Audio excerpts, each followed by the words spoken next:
I founded strange bunker in middle of the forest. My parents often took me to my grandfather when I was younger. My grandfather was very old. He lived alone in his house near the forest. The closest place where someone lived was 15 kilometers from my grandfather's house.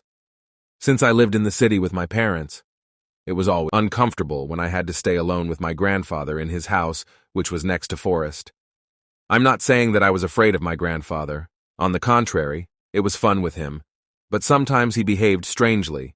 But that's understandable, because he's been living here alone for about 20 years and the only people who visit him are me and my parents. He taught me a lot over the years when I was with him. But this time I will never forget what happened. I was 15 years old then, and was brought to my grandfather for a week. Everything was as always. We talked, he taught me all kinds of things and told me his stories from the past. He was about 70 years old, so he really had something to say. But I liked fishing with him the most. A few kilometers from his house there was a river where there were many fish and where we always fished. As an old man, he still had an old car. As always, we got into his old Lada and drove down the hill through the forest. After a few minutes we arrived at our parking spot, which was about 5 kilometers from my grandfather's house. After getting out of the car, you could hear the birds. You could hear the river flowing. It was calm as always.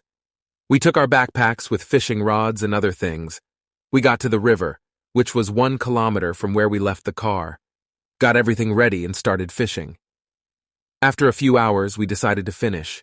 Grandfather very quickly packed everything into his backpack and went to the car, which was far enough away. When I didn't see him through the trees, I realized that I had to hurry. But it wasn't scary because I've been here many times, and I knew the way to the car almost exactly. But I was very wrong.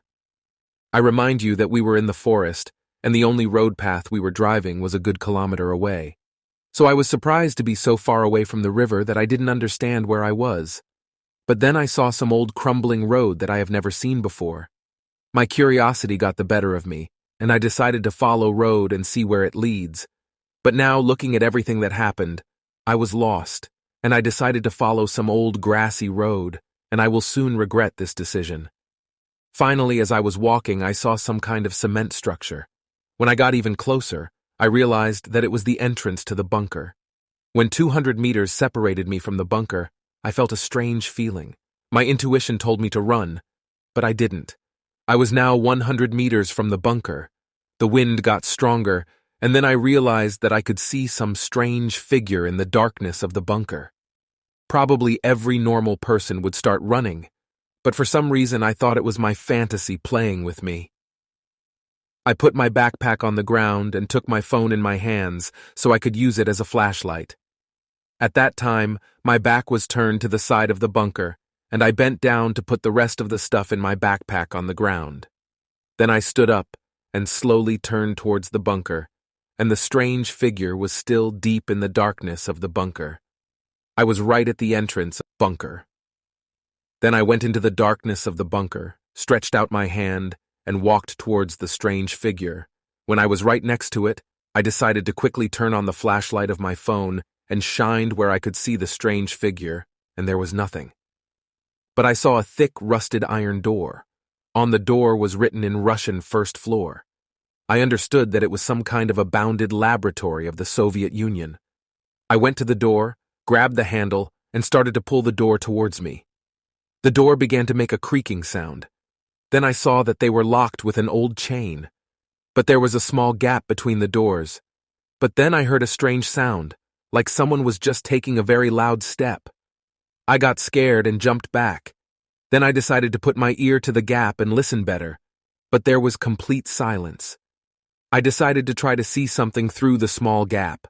I put my eye to the small gap.